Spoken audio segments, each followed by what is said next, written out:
Hey everyone. We are so close to hitting 1,000 subscribers. Please smash that subscribe button and help our unveiled family reach our goal. Thanks to everyone who has already subscribed. We love you. Now to the video.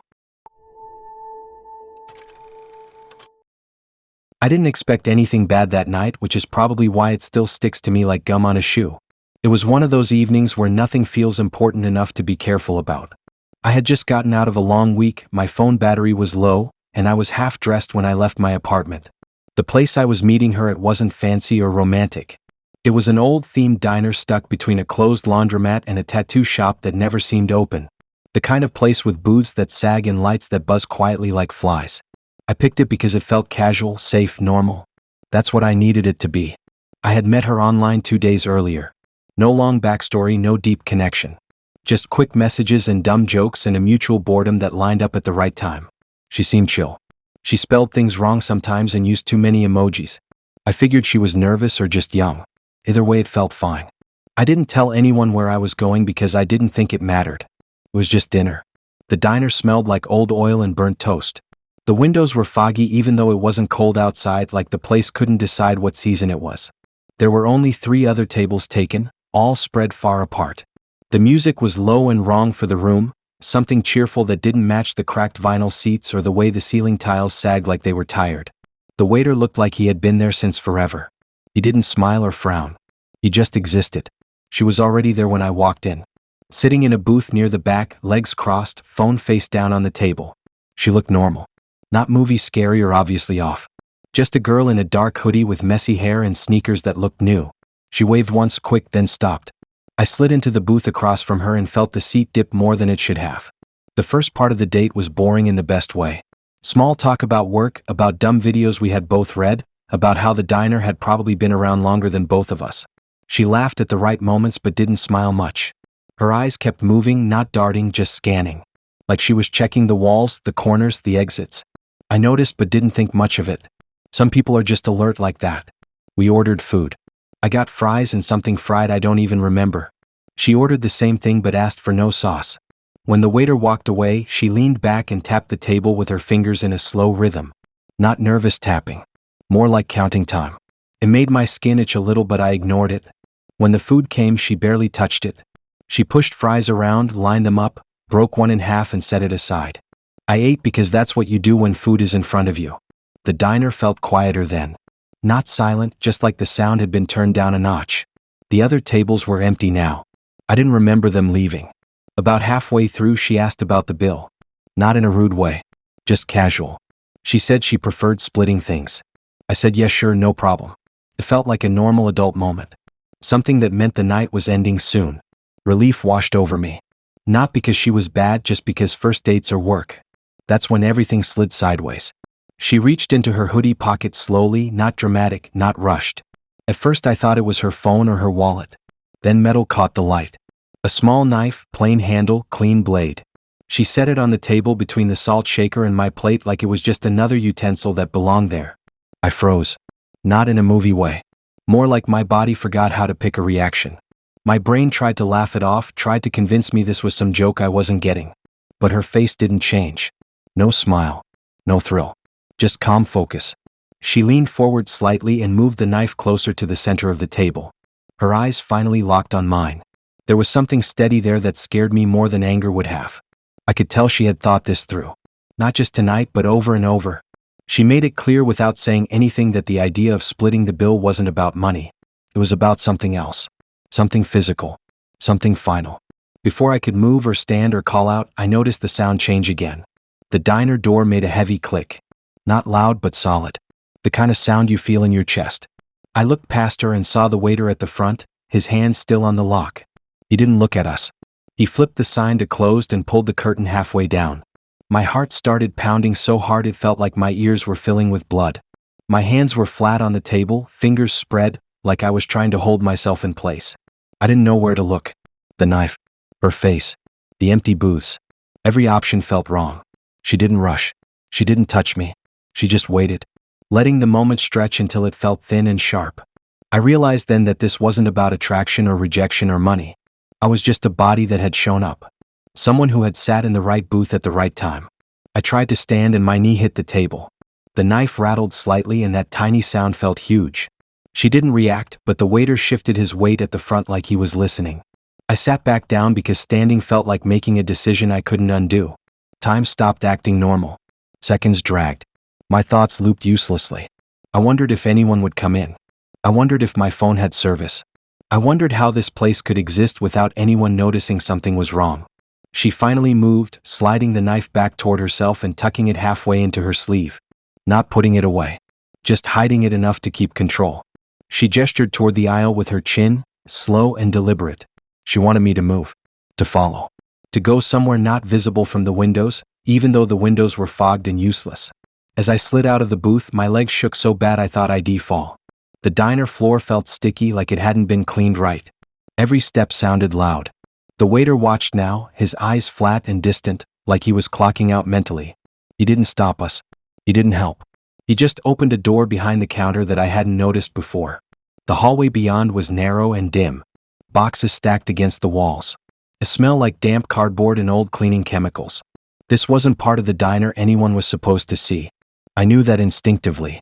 She stayed close behind me, not touching, but close enough that I could feel her presence like heat. My mind kept searching for logic. For a reason. For a mistake that could undo this. But there wasn't one. The date had been real. The messages had been real. The danger was real. What happened after that wasn't fast and it wasn't dramatic. It was quiet and controlled and terrifying because of how ordinary it felt to her. I won't describe the details because they blur together anyway. Fear does that. It smears time until all you remember are pieces. At some point the knife was no longer visible, but the threat never left. At some point I realized the waiter wasn't coming back. At some point I understood that the diner wasn't just a diner. I don't know how long it took before I was outside again. I don't remember the door opening or the sound of the street. I just remember standing under a flickering light with my breath coming out in broken gasps and my phone vibrating in my pocket from missed notifications. The diner was dark behind me. Sign off. Windows empty. Like nothing had ever happened there. Like it was just another dead business waiting to be forgotten. I didn't call the cops. I didn't go back. I walked until my legs burned and then I kept walking.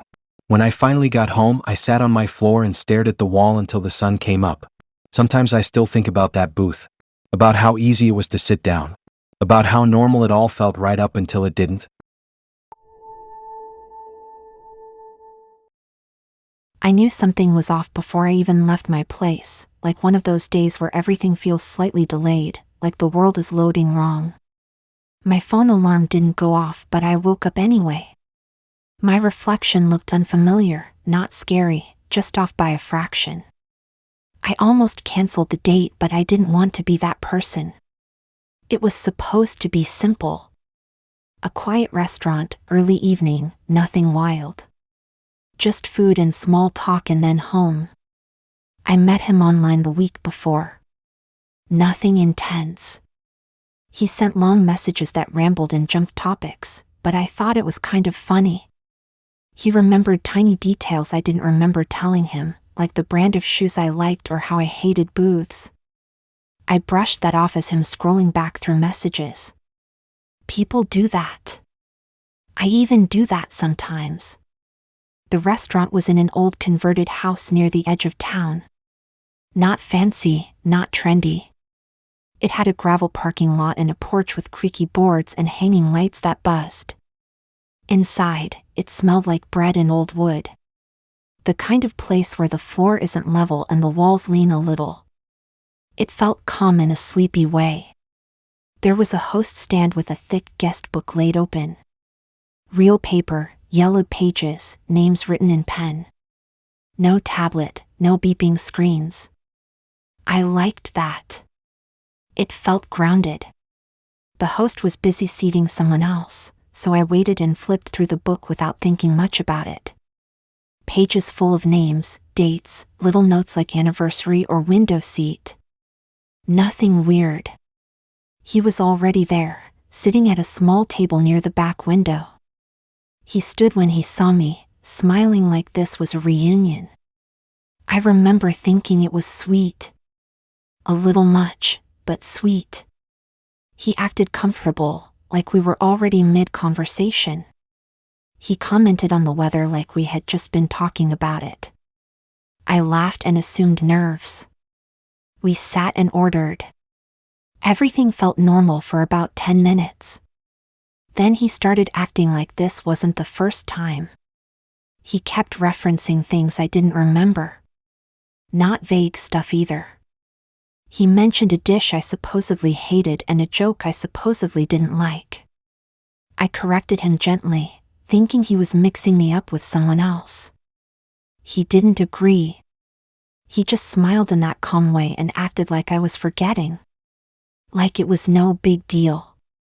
Like it happened all the time. That made my stomach tighten. Not panic yet, just discomfort. I tried to redirect the conversation, but it kept circling back. The worst part was how sure he was. Not defensive or confused. Just certain. Like he was stating facts he didn't need to prove. He talked about how I always sat the same way, how I always checked my phone at the same moments. I became hyper-aware of my movements. When I crossed my legs, he nodded slightly, like he had predicted it. The food came and I barely touched it. Every bite felt heavy. I felt watched, not just by him, but by the room. Like the walls were listening. The lights flickered once and I jumped more than I should have. I excused myself to the restroom just to breathe. The hallway to it was narrow and dim, with framed photos of the building from decades ago. Couples smiling stiffly at tables that looked just like the one I was sitting at. I stared at one photo too long because the woman in it looked a little like me. Same hair length. Same posture. I told myself I was projecting. In the restroom, I splashed water on my face and checked my phone. No missed calls. No messages. Normal world still there. I considered leaving through the back door but didn't know where it led. I didn't want to cause a scene. I told myself to finish the date and go. On my way back, I stopped at the host stand. The guest book was still there, unattended. I don't know why I opened it again. Curiosity or a gut feeling I didn't want to name.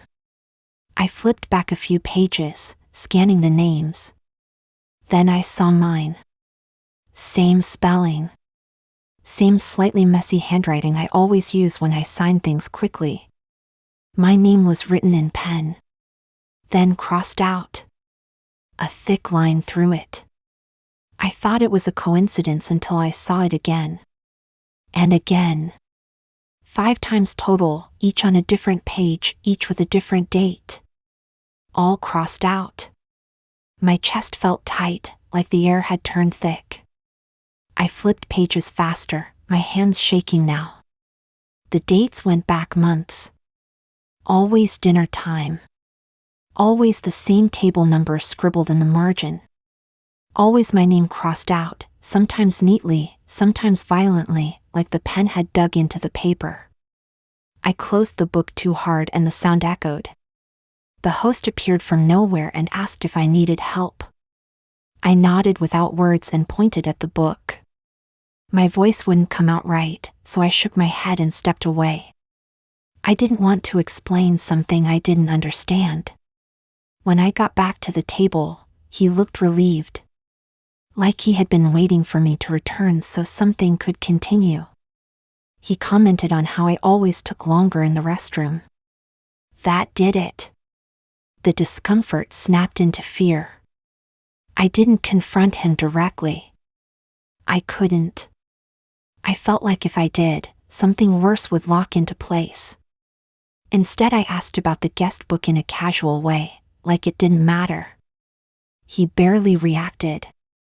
Just shrugged and acted like it was old news. Like of course my name was there. Why wouldn't it be?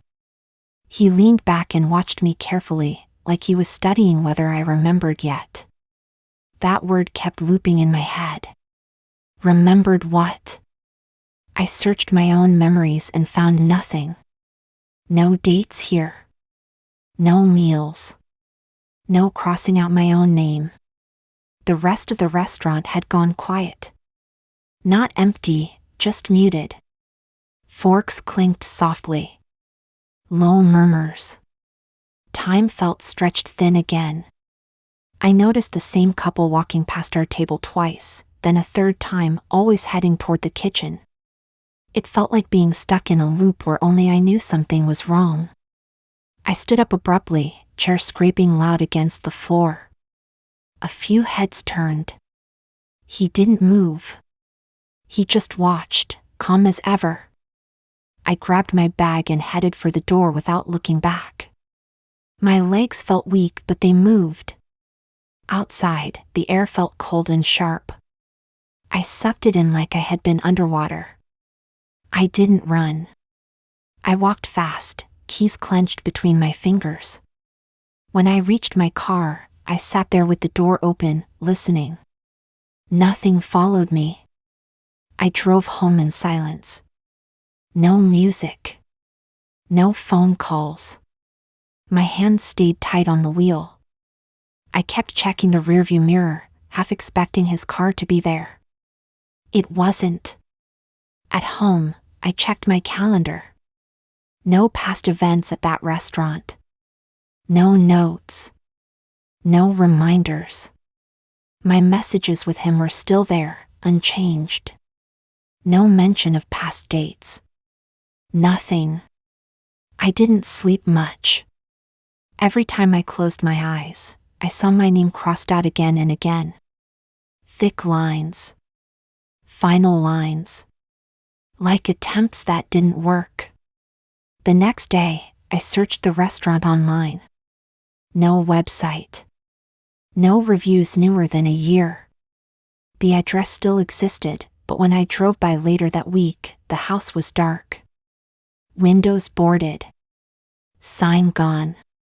Gravel lot empty except for weeds. I still don't know what he thought we were repeating.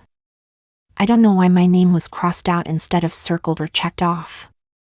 I don't know what would have happened if one of those lines hadn't been there. Sometimes I wonder if I actually went on those dates and forgot. Sometimes I wonder if forgetting was the only reason I walked away.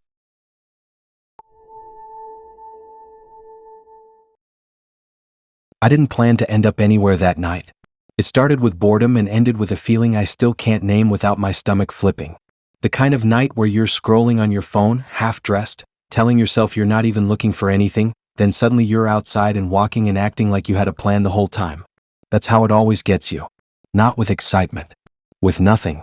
I met her at a late-night coffee place that stayed open even when the rest of the block shut down.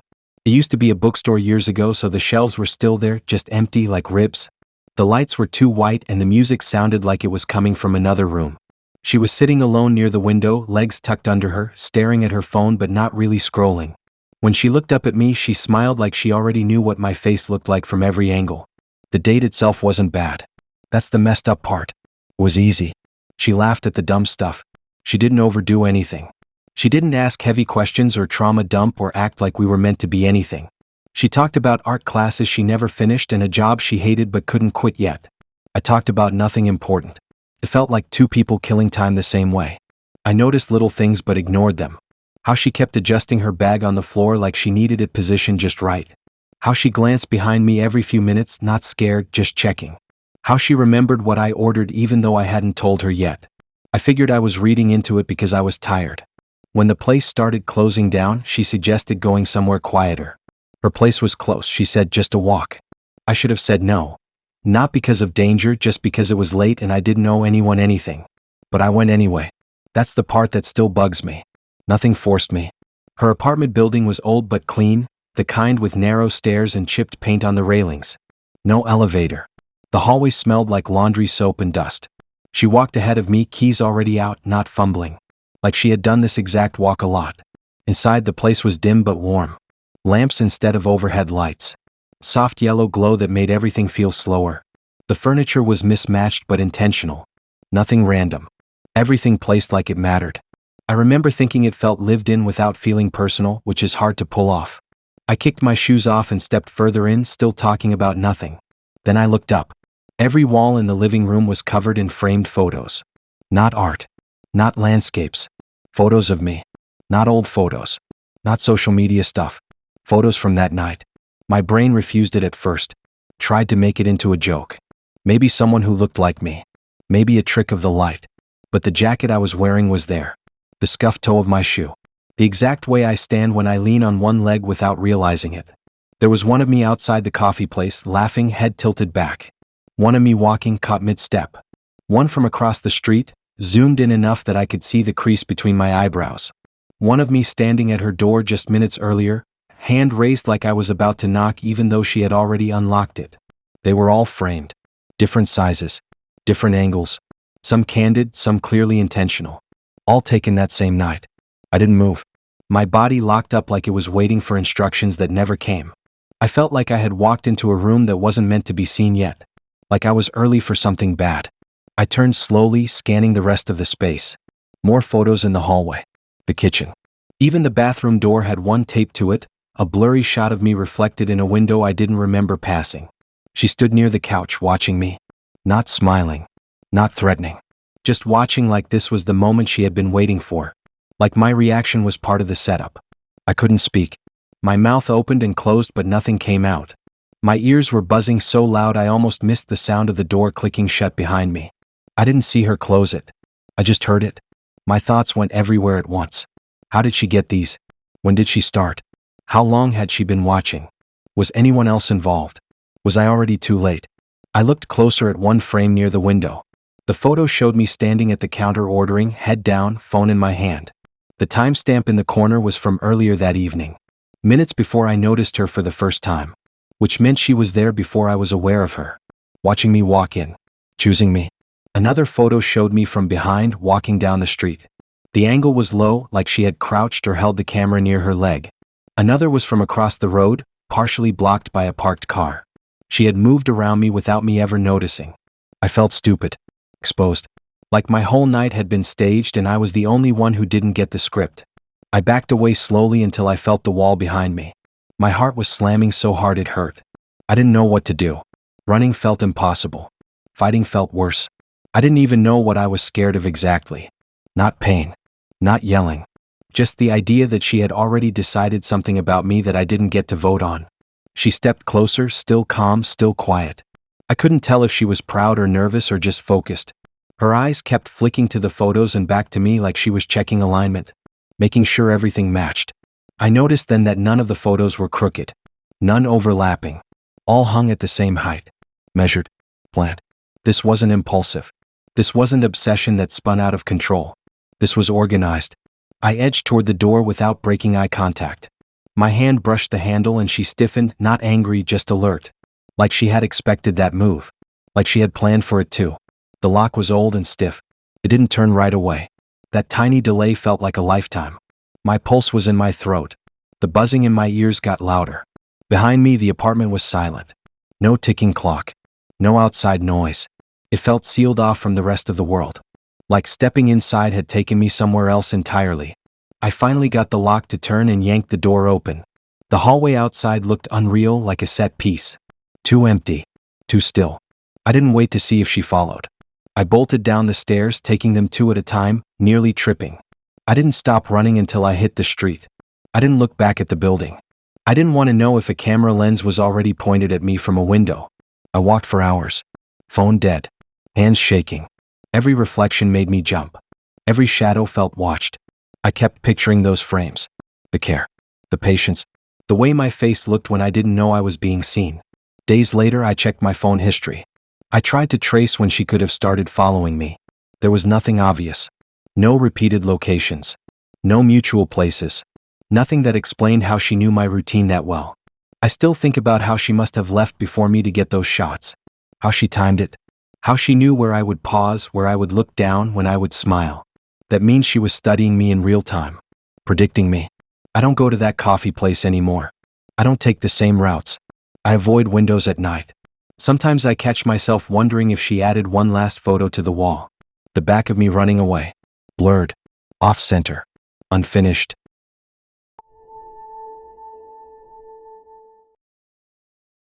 I knew the night wasn't going anywhere good the second I got into his car, but not in a dramatic way.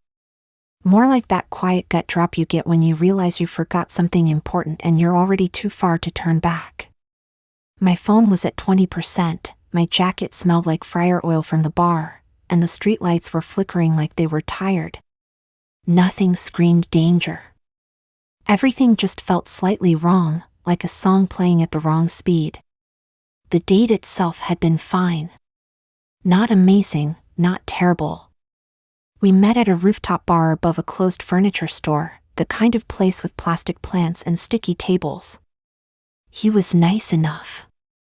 Talked a lot about work, about how he hated wasting time, about how people were too complicated now. I nodded through most of it. I wasn't that into him, but I wasn't uncomfortable either. When it started getting late and the wind picked up, he offered me a ride home. I hesitated, then said yes because my place wasn't far and it felt easier than waiting for a ride app. His car was clean in a way that felt intentional. Not new, but detailed. No trash, no clutter. Even the floor mats looked brushed. The inside smelled like nothing, which somehow stood out more than air freshener. He started the engine and pulled away smoothly, like he had done this drive 1,000 times. At first, everything tracked. We turned onto the main road, past the gas station with the broken sign, crossed the bridge that always rattled. I watched familiar buildings slide by and relaxed a little. My phone buzzed with a low battery warning and I ignored it. Then I noticed we had passed the same mural twice. It was a big painted thing on the side of an old warehouse, bright colors that didn't match the neighborhood. I had stared at it earlier while walking to the bar. Seeing it again made my brain hiccup. I told myself he took a different route. No big deal. A few minutes later, we passed it again. I leaned forward slightly, peering through the windshield like that would change what I was seeing. The mural looked exactly the same. Same chipped corner. Same shadow from the streetlight hitting the lower edge. My heart rate picked up. I checked the dashboard screen where the navigation was running. The map showed a loop, a thick blue line curling back on itself over and over. No street names I recognized. Just motion without progress. At the top, the destination label kept resetting. The words were calm, neutral, like any other navigation prompt, but they didn't make sense. It wasn't my address. It wasn't even a place. It was a concept. Acceptance. I asked him what was going on, tried to keep my voice light. He didn't look at me. His hands stayed steady on the wheel. He said the GPS was acting weird lately, that it always did this when people didn't know what they wanted. That answer didn't help anything. We kept driving. The streets started blurring together. Houses looked the same. Porches with the same chairs. Yards with the same dead patches of grass. It felt like a neighborhood copy-pasted too many times. Every turn felt familiar and unfamiliar at the same time. I pulled my phone out again. 15% now. No signal bars. I tried opening maps. It loaded halfway, then froze. The little dot that was supposed to be me just spun in place. I asked him to pull over. He didn't. He said it wouldn't let him. He tapped the brake lightly, just enough for me to notice. The car slowed, then sped back up like something else had decided for him. That's when the GPS voice started repeating itself more often. Not louder. Not angry. Just persistent. Every few minutes, the same phrase. Destination acceptance. Recalculating. Destination acceptance. It didn't sound like a normal navigation voice anymore. It had lost the pauses between words, like it was being rushed. Like it was afraid of being interrupted. I watched his face in the dim dashboard light. He looked calm. Not excited. Not nervous. just focused, like he was listening to something I couldn't hear. He nodded once, subtly, like he agreed with whatever the system was telling him. I asked him where he was taking me. He finally glanced at me then, and there was something in his eyes that made my chest tighten. Not anger. Not cruelty. Certainty. He said we were almost there. That this part always took the longest. I didn't recognize any of the streets anymore. The city felt gone, replaced by this endless loop of almost places. My phone hit 10% and buzzed again. I plugged it into the car charger without asking. The screen lit up, then went black. It wasn't charging. I tried the door handle. Locked. I tried the window button. It moved an inch, then slid back up on its own. I stared at my reflection in the glass and barely recognized myself. My face looked stretched, like I had been awake too long. The GPS repeated itself again. Destination acceptance. Recalculating. I started to notice patterns. Every loop passed the same 4 landmarks. The mural. A closed playground with a bent swing. A corner store with the lights on but no one inside. A bus stop with an ad that had no text, just a blank smiling face. Each time we passed them, they looked a little worse. Paint peeling more. Lights dimmer. Like the world was wearing out. I asked him how many times he had done this. He didn't answer right away. Then he said everyone needed different amounts of time. Some people fought it. Some people cried. Some people fell asleep. He said it always ended the same way. I didn't want to know what he meant by that. I tried to think logically. Maybe I was panicking. Maybe this was a prank that had gone too far. Maybe I could grab the wheel.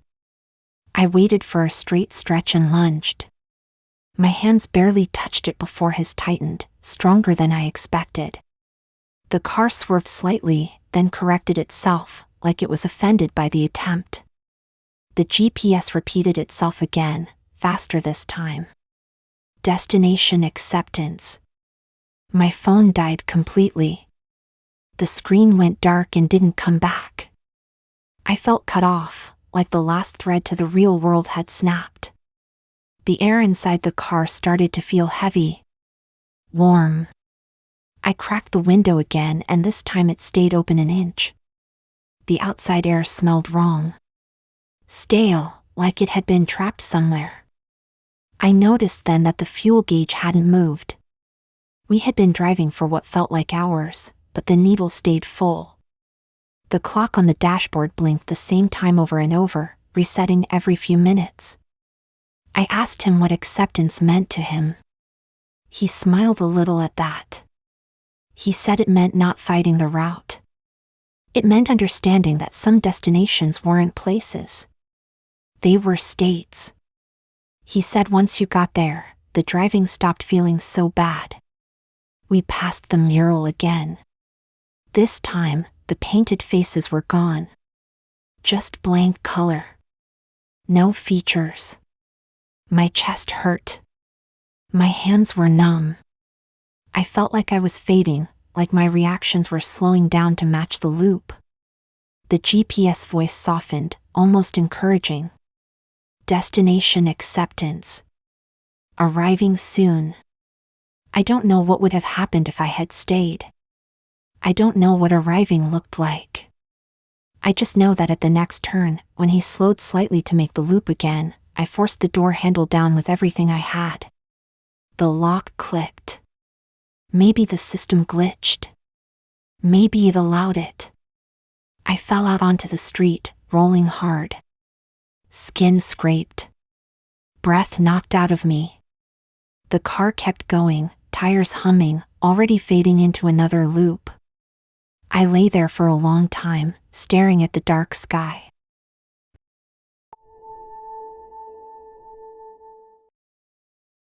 The first weird thing wasn't her disappearing. It was the silence right before it happened.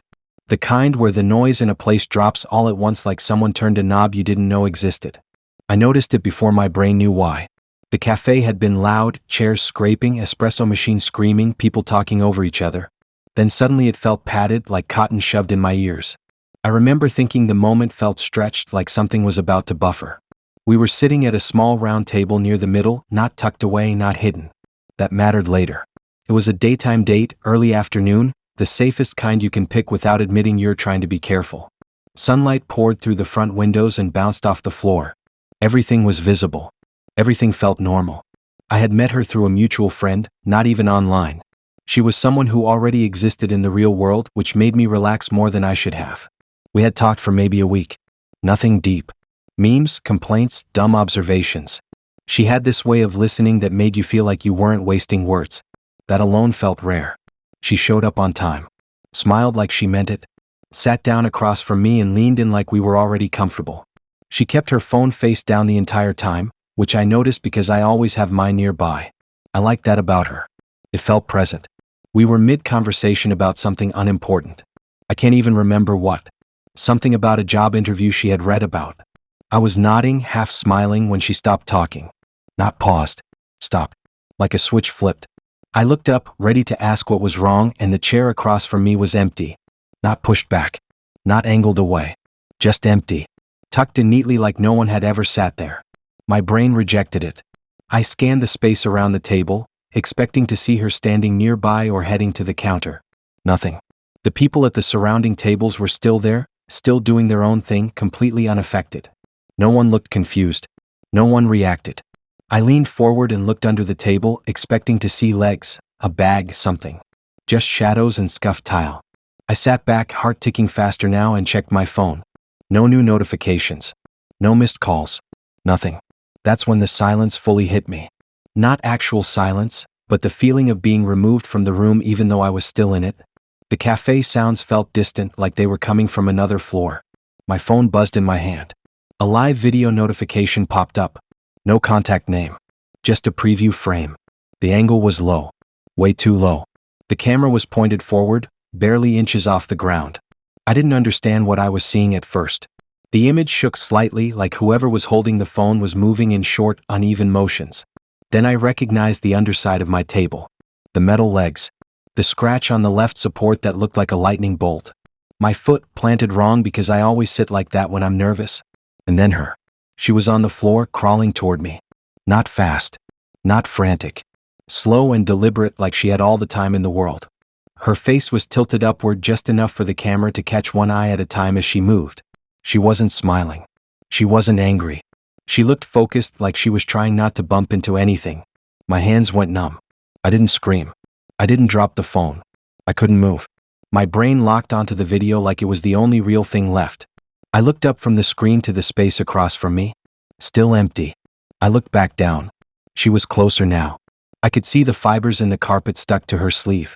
I could see the edge of her shoe dragging behind her. The video had no sound. None. Just motion. I glanced around the cafe again, faster this time. No one was under their tables. No one was filming. No one noticed anything wrong. The barista laughed at something. A couple near the window leaned close together. Normal life kept going. My phone vibrated again. The video zoomed slightly, like the person filming adjusted their grip. Her face filled more of the frame. Her eyes flicked up, not at the camera but at me. She knew where I was. I pushed my chair back hard and stood up. The noise was loud enough that a few people glanced over. I didn't care. I stepped back, eyes locked on the floor beneath the table. Nothing was there. No movement. No shadow. Just dust and gum stuck to tile. My phone screen still showed the live video. She was still crawling.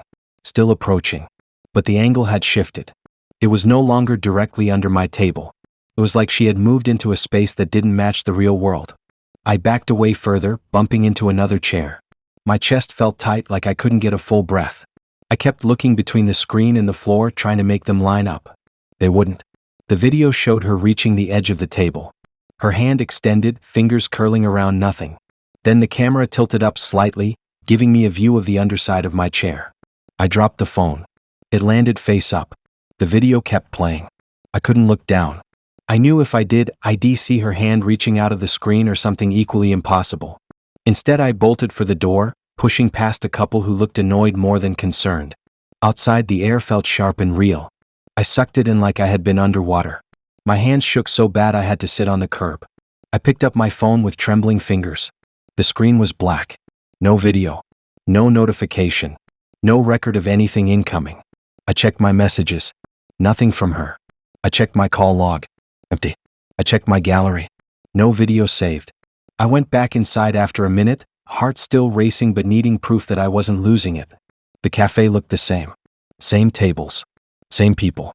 My table was empty now, already being wiped down by someone who didn't look at me. I asked if the girl I was with had gone to the restroom or left. They said no one matching her description had been sitting there. They said I had come in alone. I left without arguing. I didn't want to hear anything else. Later that night, I tried calling her.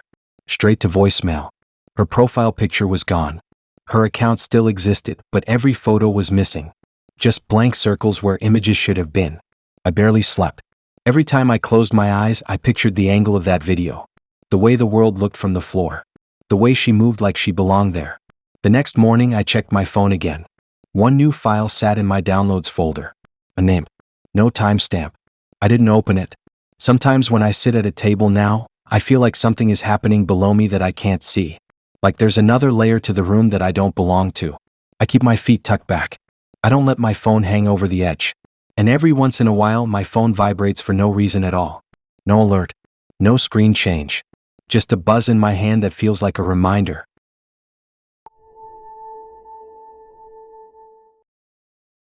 The night started with that jittery excitement that feels fake even while you're inside it. The kind where you keep checking your reflection in dark windows, wondering if you look like someone who has their life together or someone killing time pretending they do. I remember thinking I should have stayed home. Not because of fear. Just because I felt stretched thin already, like one more thing might tear something I couldn't see yet. We met at a riverside walkway where the lights barely worked. The water moved slow and black, reflecting pieces of the city in broken lines. Couples walked past us in both directions, hands linked, laughing, existing like background characters in a version of the night that made sense. I didn't feel unsafe. I didn't feel thrilled either. Just present. I met him through a friend of a friend. Someone who had already been vetted in that vague way people do when they don't want responsibility. He was polite. A little quiet. The kind of guy who listens more than he talks and nods at the right times. I liked that at first. It felt calm. We walked side by side, close enough that our arms brushed sometimes. Each time it happened, he glanced down like he was checking if I noticed. I did, but I didn't say anything. The air was cool. My hands were cold. I shoved them into my jacket pockets and kept moving. We talked about small stuff. Jobs. Places we had grown up. Random memories that didn't really matter. The river kept pace with us, always there, always moving. I remember thinking the night felt paused, like it was waiting for something to happen. We stopped near a railing where the lights were dimmer. The sound of the water was louder there, filling the gaps between words. He leaned on the railing and I stood next to him, close enough to feel his sleeve against mine. It felt like a normal moment. The kind people take photos of and post later. That's when he reached for my hand. It wasn't sudden. He moved slow, giving me time to pull away. I felt his fingers brush mine and something in my chest tightened. Not fear. More like resistance. Like my body had already decided no before my brain caught up. I pulled my hand back. The pain came after. Not sharp. Not instant. More like a delayed burn that spread from my palm up my arm. I gasped without meaning to and stared at my hand. Blood was pooling there, dark against my skin, running down the crease of my palm and dripping onto the pavement. My fingers shook. I didn't understand what I was seeing. Then I noticed my hand felt lighter. Wrong. Like something wasn't connected the way it should be. I looked at his hand. Something pale was wrapped around his fingers. Not tight like a grip. More like it had been left there. Clinging. Stretched thin but stubborn. It took my brain too long to understand what it was connected to. Me. I felt dizzy. The world tilted slightly, like the river had jumped its banks and flooded my head. I pulled my hand back further, instinct kicking in, and that's when it separated fully. Whatever had been holding on stayed with him. He didn't react right away. He stared at his hand like it was a puzzle piece that didn't belong to his set. His face didn't twist in panic or guilt. Just confusion. Like this wasn't what he expected either. My palm burned. Blood kept flowing, slow but steady. I pressed it against my jacket, breath coming fast now. My ears rang. The lights above us flickered, briefly, like they were unsure if they should stay on. People kept walking past us. No one stopped. No one noticed. The sound of footsteps in distant traffic continued like nothing had happened. He finally looked at me then. His eyes were wide but not scared. More curious. Like he was trying to figure out how this fit into the night he thought he was having.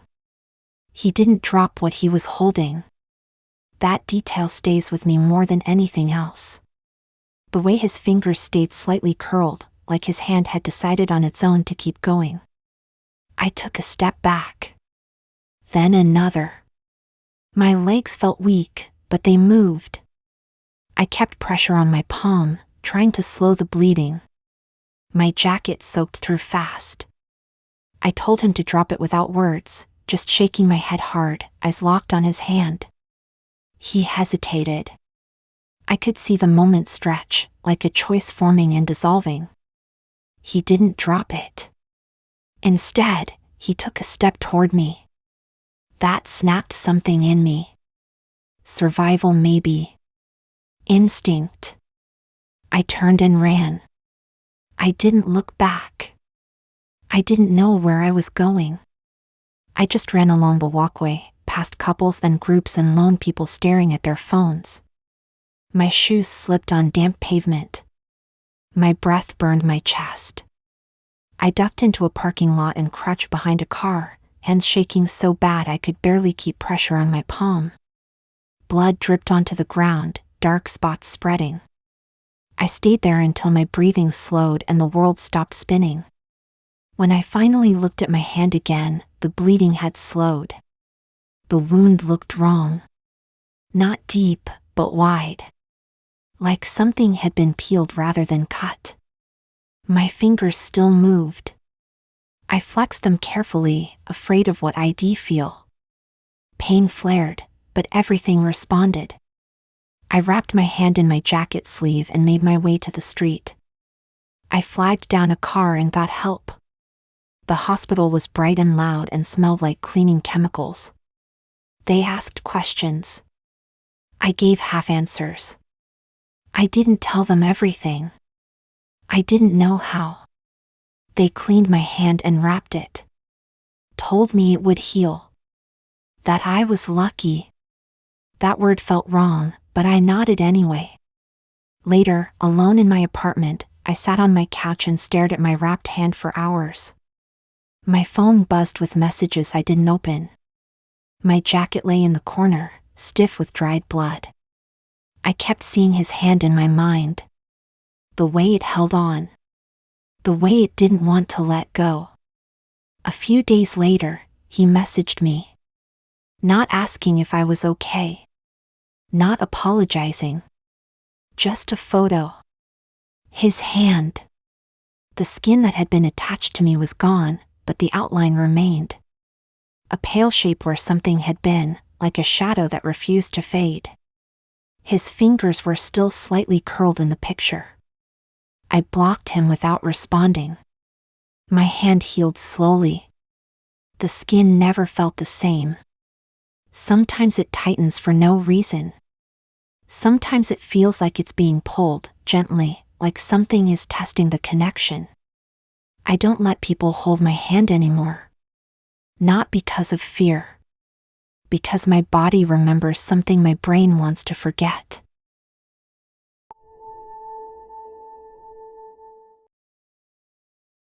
I still remember the smell before anything else. Not food. Not coffee. Bleach mixed with something sweet like old syrup. It hit me the second I walked in, and I should have turned around right then, but I didn't. I never do. I always tell myself I'm overthinking, that not everything means something. That mindset has gotten me into more bad nights than I can count. The restaurant was one of those places pretending to be classy while clearly falling apart. Dim lights, fake candles, music just loud enough to cover awkward pauses. The kind of spot people pick when they want the night to feel important without actually trying.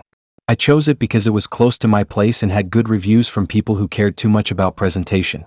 She was already seated when I arrived. Table number 12, tucked against the wall near the kitchen door. Not romantic but not exposed either. She waved when she saw me, a small motion like she didn't want attention. I liked that. It felt grounded. She looked tired. Not sick tired, just drained. Like she had already used up her energy somewhere else, and this date was an obligation she didn't know how to cancel. Her eyes kept drifting to the clock behind the bar, then back to me. I told myself she was nervous. We talked for a while. Nothing deep. Nothing memorable. I can't even recall most of it now, which feels wrong considering how the night ended. She laughed occasionally but didn't smile with her eyes. She kept her coat on even though the place was warm. When the server came to take our order, I asked her what she wanted. She shook her head and said she wasn't hungry. I didn't push it. Some people aren't into eating on first dates. I ordered for myself and a drink for both of us. She didn't touch the drink. As the night went on, I started to feel like I was the only one really there. She responded when I spoke, nodded at the right moments, but it felt like her attention was pointed inward. Like she was listening to something else entirely. Every so often, her gaze dropped to the table, right near the edge, and stayed there a little too long. The restaurant slowly emptied around us. Couples paid and left. A group near the bar got loud, then quieter, then gone. Chairs stacked. Lights dimmed another notch. No one rushed us, but I could feel the closing energy settling in. That subtle pressure that makes you wrap things up. I asked if she wanted dessert. She shook her head again. Still not hungry. Her voice was calm, steady. Too steady. I checked my phone. Almost closing time. That's when I noticed something off with the table itself. The surface had scratches etched into it, deep ones, not from plates or keys. More like gouges. Lines crossing over each other, some faded, some fresh. I traced one with my finger without thinking. It felt rough, uneven. She watched me do it. Her eyes followed my finger, then flicked up to my face. There was something there then. Not warmth. Not fear. Recognition. Like she had been waiting for me to notice. I asked her about it. She didn't answer. She just looked toward the kitchen door as it swung open and closed. Every time it opened, I caught a glimpse of white tile and harsh light. Too bright compared to the dining area. The server came by with the check without asking. Set it down and left quickly, avoiding eye contact. That felt rude, but I brushed it off. People get tired at the end of shifts. I paid. I didn't want to sit there anymore. I stood up and waited for her to do the same. She didn't move. I asked if she was okay. She nodded. Slow. Deliberate. Then she said she needed a minute. I sat back down. That was the moment the restaurant officially closed. The music cut. The lights over the bar shut off, leaving only the dim wall lights on. The front door locked with a sound that echoed more than it should have. It wasn't loud. Just final. The staff started moving differently. No more casual walking. They moved with purpose now. 2 of them came out of the kitchen pushing a cart covered with a dark tarp. I thought it was trash. It was about the right size. They rolled it past our table without looking at us. She didn't react. I felt my stomach twist. Something about the way the cart moved felt wrong. Too careful. Too respectful. One of the staff members circled back with a clipboard and started checking table numbers. Not tables themselves. Just the small metal plaques screwed into the corners. When they reached ours, they paused. Table number 12. They made a mark and kept going. I asked what was going on. No one answered. She finally stood up then. Slowly. Like her legs were stiff. She adjusted her coat and looked at me with an expression I still can't fully describe. Not regret. Not apology. More like relief. Like something was almost done. She told me again that she wasn't hungry. Then she walked toward the restroom hallway. I waited. 5 minutes. 10. No movement from the hallway. The staff returned with the cart, tarp removed. It wasn't a cart anymore. It was a body bag. Black. Thick plastic. Zipped halfway. A tag tied to the handle. Table number 12. My brain refused it. Flat out rejected the idea. I looked down at my hands. I was breathing. My heart was pounding. I was sitting there. How could that tag be for me? One of the staff grabbed my chair and slid it back gently, like they didn't want to startle me. Another reached under the table and pulled something free. I didn't see what it was. I didn't want to. They zipped the bag fully. I stood up so fast my chair tipped over. The sound was sharp, loud in the quiet room. Every staff member froze for half a second, then continued like nothing had happened. I backed away, shaking my head, saying no without words, pointing at myself, alive, standing. No one looked at me. They lifted the bag onto the cart. It was heavy, heavier than it should have been for one person. As they rolled it toward the kitchen, the zipper shifted slightly, just enough for me to see inside. It was me. Not exactly, but close enough that my knees buckled. Same jacket, same shoes, same stupid scuff on the toe I always forget about. My face was turned slightly away, eyes closed, mouth relaxed like I was sleeping. The cart disappeared through the kitchen doors. The restaurant felt empty in a way I didn't think was possible.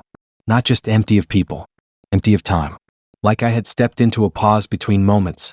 The staff cleaned the table quickly, wiped it down, straightened the chairs. One of them unscrewed the table number plaque and pocketed it. I stood there until the lights shut off completely. Outside the air was cold and normal. Cars passed. Someone laughed down the block. My phone buzzed with a low battery warning. I checked it. The time read later than it should have been. Hours later. I walked home on autopilot. Checked my reflection in every dark window. I looked real. Solid. When I got to my place there was a voicemail waiting. No number attached. No audio. Just silence and a timestamp that matched the moment the body bag rolled past me. I deleted it. Sometimes I wake up hungry in the middle of the night. Not for food. Just a hollow feeling like something was taken and replaced poorly. Like I walked out of a place I wasn't supposed to leave.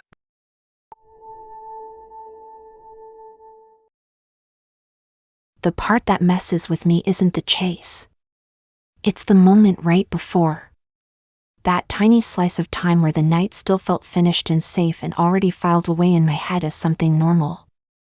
I replay that part more than anything else, trying to find the crack I missed. There always is one. You just don't see it until you're already through it. The date had been simple. Almost boring in a good way. We met at a late-night art market set up under an overpass, string lights taped to concrete pillars, food trucks humming, people drifting in loose circles. It felt temporary, like the whole thing could pack up and vanish by morning. I liked that. It felt low pressure. He wasn't flashy. Not smooth. Just calm and attentive, like he didn't need to impress me because he already knew something I didn't. At the time I thought that was confidence. Now I know it was something else. We walked around for hours, stopping at stalls, sharing snacks, sitting on the edge of a fountain that didn't work anymore. He kept checking the time but not in a rushy way. More like he was tracking something invisible. I joked about it. He smiled but didn't explain. Nothing bad happened during the date. That's important. No red flags waving in my face. No weird comments. No off-limits questions. If anything, it felt too balanced, like every beat landed exactly where it should. Around midnight, the market started shutting down. Vendors packing up, lights going dark one row at a time. The city noise crept back in as the temporary bubble popped. I checked my phone and realized it was later than I thought. My place wasn't far, but the walk went through a stretch I didn't love at night. He offered to walk me part of the way. I said yes. The streets were quieter than usual. Not empty, just thinned out. The kind of quiet where footsteps sound louder than they should. Streetlights flickered, some out completely, leaving long gaps of shadow between pools of light. We walked close but not touching. We talked about nothing important. End-of-night filler words. The stuff people say when they're already mentally home. I remember feeling relaxed. That feeling makes me angry now. We stopped at the corner where our paths split. My building was a few blocks down, his was supposedly the other direction. I turned toward him, ready for that awkward end-of-date pause. He leaned in and kissed me goodbye. It was quick. Soft. Nothing aggressive. Nothing lingering. It felt normal enough that my brain didn't register danger yet. Then he leaned in closer, forehead almost touching mine, and his voice dropped so low I barely processed it. He told me I should run. No smile. No warning tone. Just a statement, like advice given too late. My body reacted before my brain did. My stomach dropped. My muscles tensed. I pulled back, confused, ready to laugh it off or ask what he meant. I turned around. He was already sprinting toward me. Not away. Toward. Full speed. Arms pumping. Head down. Like he had been waiting for a signal only he could hear. My brain short-circuited. There was no logic that fit the image. He had been right in front of me a second ago. There was no time for him to get distance. And yet there he was, already closing the gap, feet slapping pavement hard enough to echo. I screamed without sound and ran. Adrenaline took over. My legs moved faster than they ever had. I didn't look back.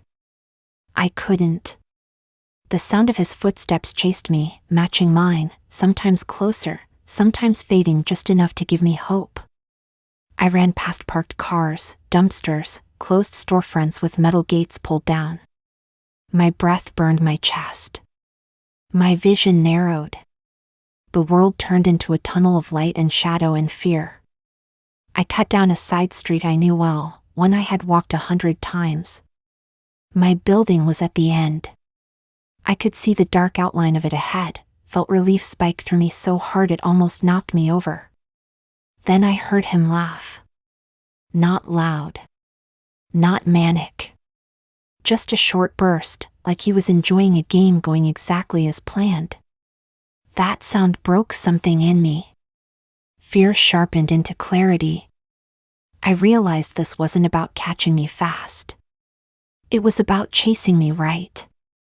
I took another turn, then another, trying to lose him. My lungs screamed. My shoes slipped on loose gravel. I almost went down but caught myself on a wall, skin scraping painfully. I risked a glance back. He was still there. Not gaining. Not losing. Just keeping pace. His face wasn't twisted or angry. It was focused. Intent. Like he was making sure I didn't trip too badly. I ducked into a narrow alley between two buildings, barely wide enough for a person. Trash bags lined the sides. It smelled sour and wet. I hoped he'd hesitate. Hoped he'd slow down. He didn't. I burst out the other end into a small courtyard, the kind meant to be shared space but never actually used. A single tree. A broken bench. Chain link fence on one side. Dead end. I spun around, heart slamming, back pressed to cold metal. My hands shook so bad I couldn't even clench them. He jogged in slowly, no longer sprinting. Breathing controlled. Not winded at all. Like the run had been nothing to him. He stopped a few feet away. Hands on his knees. Smiling. I demanded to know what this was, why he told me to run, what he wanted. The words tumbled out messy and loud. He straightened up and wiped his mouth with the back of his hand. He said this was the part people usually didn't get to. That most froze. That I had done well. He stepped closer. I scrambled sideways along the fence, looking for any gap, any opening. My fingers found a loose section near the bottom where the wire had been bent back. Not big, but maybe enough. He noticed at the same time and lunged. I dropped to the ground and shoved myself through, scraping my arms and shoulders painfully. The wire tore at my jacket. Pain flared, but I didn't stop. I tumbled out onto the other side and ran again, not knowing where I was going, just moving. I didn't hear him anymore. I didn't stop running until I hit a main road flooded with traffic and light. I stood there gasping, half crying, half laughing from the shock of it all. I waited. Watched the side streets. Nothing. I made it home somehow. I don't remember the walk. I don't remember unlocking my door. I just remember sitting on my floor with my back against the couch, shaking so hard my teeth chattered. My phone buzzed a while later. A message from him. No threat. No apology. Just a single line saying thanks for playing. I blocked him. Deleted everything. Changed my routes. Stopped going out at night for a long time. Sometimes, when I walk alone, I feel that same drop in my stomach. That sense that a moment has just ended and something else has started. When that happens, I don't hesitate anymore. I run.